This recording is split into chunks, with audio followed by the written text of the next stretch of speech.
A gente ia para a rua, a gente ia evangelizar, a gente ia ali levar, muitas vezes a gente ia com alimento, com um café, com um pão, com um chá, com um chocolate, dependendo da época do ano, e a gente levava isso. E eles comiam, e eles, enfim, saciavam a fome, mas no fim tinha sempre alguém que perguntava assim para a gente, e agora?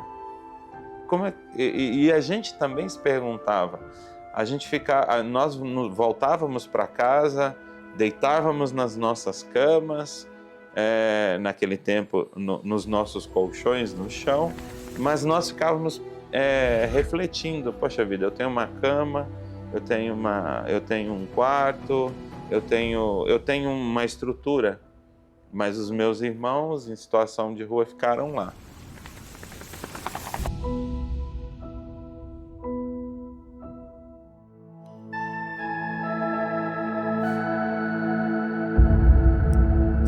Sonha in alto.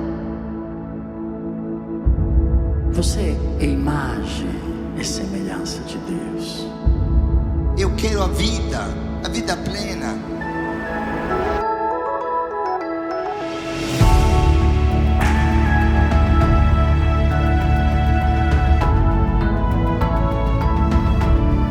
Deus se maravilha por cada um de vocês.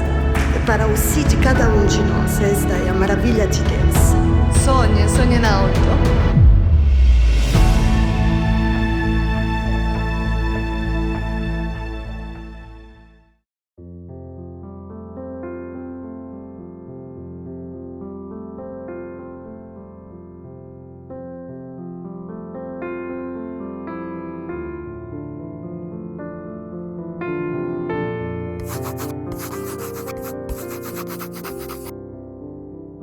As casas de acolhida são casas onde a gente escolheu ser família com quem não tem família, né? O fundamento da casa de acolhida era trazer para nossa casa aqueles que pediram para sair da rua e aí tentar ajudar essas pessoas a fazer um caminho de transformação de vida, né? A proposta inicial é sempre essa, né? A pessoa pede ajuda na rua, a gente traz para as nossas casas e aí ao longo do tempo a gente foi desenvolvendo metodologia para poder ajudar as pessoas a se reconstituírem como pessoa, na sua dignidade humana, das coisas mais básicas até retomar capacidades de trabalho, ter a possibilidade de um novo emprego, até a reinserção, né? De forma que as pessoas possam voltar para a sociedade cabeça erguida, né? Sem os vícios, sem aquilo que levou elas para a realidade de rua.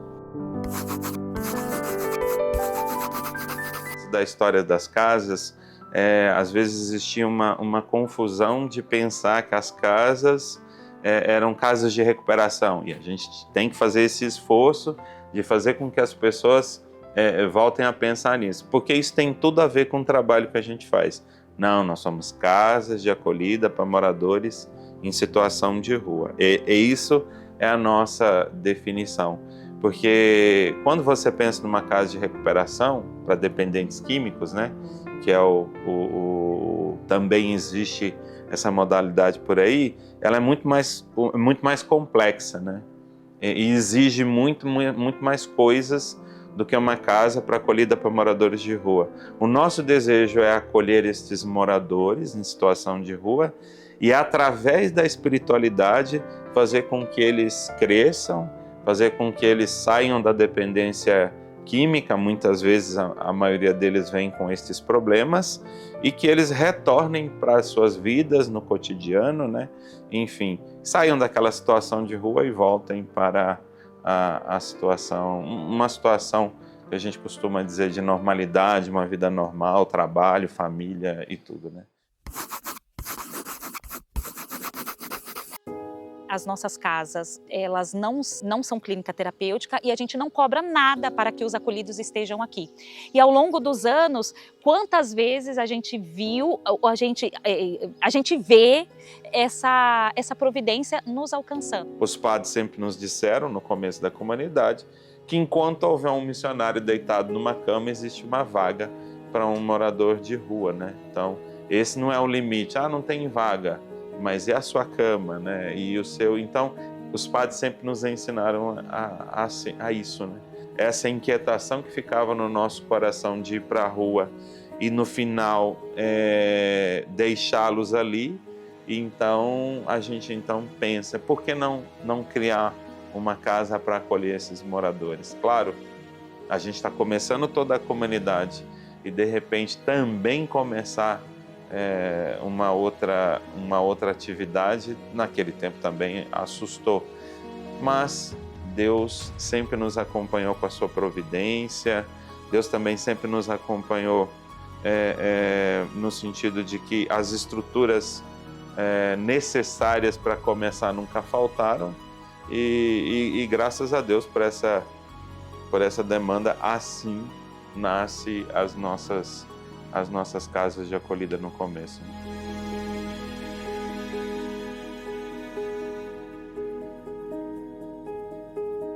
Nos becos escuros, sem direção, perdeu-se Nivaldo na escuridão. O roubo e o vício, um ciclo sem fim, o coração frio, distante de si. Mas a misericórdia em um sopro divino tocou sua vida e mudou seu destino. Entre os primeiros fez-se irmão e na aliança encontrou sua missão. Na busca incansável de um filho perdido, foi luz na noite de um mundo ferido. E ao voltar em meio à estrada, a vida se fez eternizada. Partiu servindo como viveu, no amor que tudo acolheu, e na entrega que fez sua história, Nivaldo se fez memória. O Nivaldo ele teve uma importância muito grande nesse começo, porque como o Nivaldo, o Padre Henrique sempre disse isso, né? O Nivaldo foi o primeiro missionário da comunidade, o Nivaldo foi aquele que ficou cutucando o padre, para o padre, dizendo que o padre tinha um carisma diferente, que achava que ele tinha que começar alguma coisa diferente.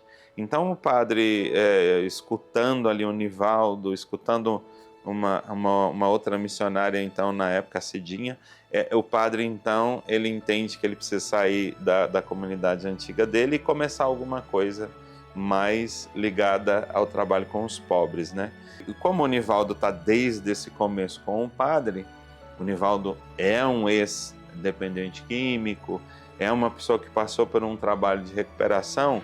O Nivaldo, de nós, ele era o que mais tinha experiência com uma casa de acolhida, porque ele tinha vivido isso, né? Quando o Nivaldo morreu, a gente sentiu na comunidade que foi um boom assim, das casas de acolhida, né? A gente sentiu que todo o trabalho das casas de acolhida começou a deslanchar, assim, porque a gente começou, né? Os padres iam na rua, tinha pastoral de rua, enfim, os missionários, e aí a gente trazia os acolhidos, né? Começou todo o trabalho, mas não tinha estrutura, né? Então a gente começou a acolher, entendendo na prática como fazer, né? E quantas vezes os missionários davam a cama para os acolhidos e dormiam em cima da mesa, quantas vezes, enquanto eles brigavam, porque imagina, eles vinham de uma realidade de crime, de tráfico, de rua, então eles aprenderam que resolver as coisas era no murro, era na porrada, era na briga, era na violência. Então quantas vezes a gente teve que apartar a briga dos acolhidos, né? Aqueles missionários que ali no comecinho estavam, né? Só que depois que o Nivaldo morreu, parece que o trabalho foi se compondo, né? Foi se estruturando, a gente foi entendendo como propor a programação, como organizar o trabalho. Então foi ganhando corpo toda essa dimensão das casas de acolhida, né? Na rua um olhar cansado, no peito um sonho apagado. Mas aqui um abraço se estende e o amor refaz o quebrado. A mesa é simples, o pão é partido e a vida encontra um sentido. No acolher, Cristo se faz presente e no amar, Ele é renascido. Eu me lembro de um fato engraçado, curioso, porque chegou uma benfeitora e aí o Padre Henrique foi apresentar todo mundo para aquele almoço antes de começar a refeição, e aí estávamos os acolhidos e a gente. E aí o padre falou, aqui estão os acolhidos e os missionários. E a benfeitora ficou assim, mas quem que é acolhido, quem que é missionário? Porque o modo de vestir era o mesmo, porque as roupas que a gente vestia eram doação, assim como eles também recebiam. Então você não via muita diferença nesse sentido estético, físico, né? E por conta disso, a gente estava sempre muito misturado com eles. Primeira nasceu a Casa de Acolhida, né? Aqui no Botuquara, foi para Cotia, de Cotia para Jacareí. O que foi acontecendo é que, na medida que traz direto da rua para a Casa de Acolhida, a gente foi percebendo que alguns acolhidos eram arrastados pelos que chegavam novos, né? Porque quem está na rua direto vem, né? E às vezes não está com tanto desejo de mudança de vida, e aí pega alguém que está meio vacilante, no segundo mês, no terceiro mês, arrasta junto, né? Faz um combinado, tá, vamos, cara, não tem nada a ver a gente ficar aqui e tal, e arrasta. A gente começou a perceber isso, e aí a comunidade entendeu de criar uma estratégia de triagem para ajudar as pessoas a entender, é isso mesmo, é isso que você quer? Né? E aí, entre aspas, protegia um pouco os acolhidos da Casa de Acolhida, por quê? A gente foi, ao longo da história, né, estudando um pouco, né? Quem tem dependência química, até 3 meses, mais ou menos, né, é muito forte o apelo da química no corpo, né, até ser eliminado, vamos dizer assim, né? Então, fica muito suscetível, né? Tem muitas tentações, né? Então, vira e mexe, pensa, não, vou voltar, não vou, mas esse vou voltar não está ligado a não gostei daqui, está ligado a eu quero a droga de novo. As casas de acolhida de criança na comunidade, as que nós chamávamos de Casa Naim, elas nascem primeiro do que as casas de acolhida feminina. Então, por quê? Porque naquela época a demanda era essa, era homens, adultos e tinha muita criança na rua, né? Hoje, graças a Deus, o número é muito menor, mas em contrapartida aumentou também o número de mulheres vivendo em situação de rua nos últimos anos, né? Tem crescido bastante. Repito, não que não existisse naquele tempo quando a gente começa, mas hoje é muito maior do que naquele tempo. Uma porta aberta, um novo chão. Um lar erguido pela compaixão. No tempo certo, passo a passo, a vida renasce e refaz os seus laços. E assim com o tempo, outras casas surgiram. Mais corações feridos se abriram. Mas em Jacareí, em um dia marcado, a dor se uniu à providência, no mistério sagrado. A gente tinha um comodato de 10 anos naquela casa, naquela chácara, e depois de 3 anos a pessoa pediu de volta. E aí quando ela pediu de volta, eu falei, como assim, né? Aí os padres me chamaram em São Paulo para me dar notícia. O padre falou para nós assim, né? A gente tinha o comodato, eu falei, padre, mas é injusto, a gente tem 80 pessoas, como que a gente vai fazer, né? Não tá certo, a gente tem o comodato por 10 anos. E aí ele falou, Fabiana, Deus deu, Deus tirou, bendito seja o nome do Senhor. Se ela deu o lugar que é dela e ela está pedindo em menos tempo, a gente vai devolver. E a gente não vai brigar por isso, a gente vai devolver. E aí eu chorei, falei, entendi que não adiantava, não era na força humana, não era com do jeito humano, pela lei humana. E aí eu chorei, né? Comecei a chorar e o padre me abraçou, falou, acolho tuas lágrimas, mas agora você volte para Jacareí e confirma aos teus irmãos. E organiza toda a mudança. E ela está pedindo para a gente entregar a casa em 1 mês. Eu quero que a gente entregue, quero que você organize a nossa saída em 3 dias. E aí eu cheguei lá, numa sexta-feira, de volta em Jacareí, peguei o ônibus, né, em São Paulo, no Tietê, cheguei em Jacareí. E quando eu cheguei em Jacareí, era em torno de 12h, 1h, os filhos estavam almoçando, eu falei, olha, a Mauri bate o sino, pede para os meninos tomarem banho, voltar para as 3 horas, a gente rezar o terço da misericórdia para dar a notícia de que a casa vai fechar. E nesse intervalo de tempo, de 1 às 3, a gente já fez todas as listas de quem ia para qual casa, porque a gente já tinha que dar o anúncio para eles dessa mudança. E na madrugada, de sexta para sábado, já começou a chegar. Chegou a Ducato do Botuquara, chegou vários transportes para levar os filhos para as outras casas. Na madrugada, a gente já começou a evacuar a casa, de maneira que no domingo, né, nos 3 dias, a gente não tinha mais, eu fiquei lá, o padre pediu para eu ficar, mas os acolhidos já tinham sido todos transferidos. Ele falou, Fabiana, fique na casa para você organizar, porque a gente vai devolver melhor do que quando a gente pegou. E aí a gente pintou toda a casa, todo aquele sítio para devolver,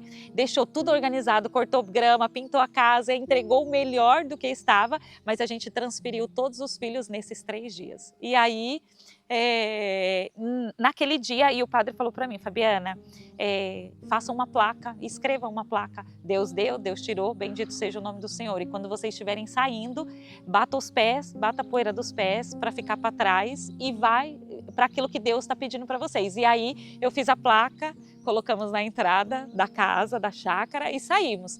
E aí nesse dia, o padre celebrou uma missa em São Paulo, falando, né, que a gente tinha sido despejado, que a pessoa tinha pedido a casa de volta, que a gente teve que tirar 80 acolhidos e mandar para outros lugares, e contou tudo o que tinha acontecido. Quando foi no final da missa, uma benfeitora aproximou e falou para ele, padre, eu quero doar para vocês o dinheiro para vocês comprarem uma casa de acolhida, para que isso nunca mais aconteça e que vocês possam acolher aqueles que precisam.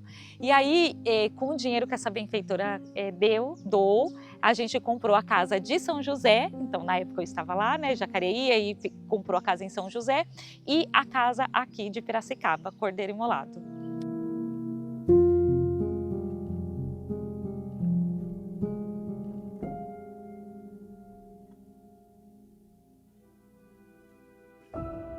Aqui se aprende a recomeçar, o vício soltar e a esperança encontrar.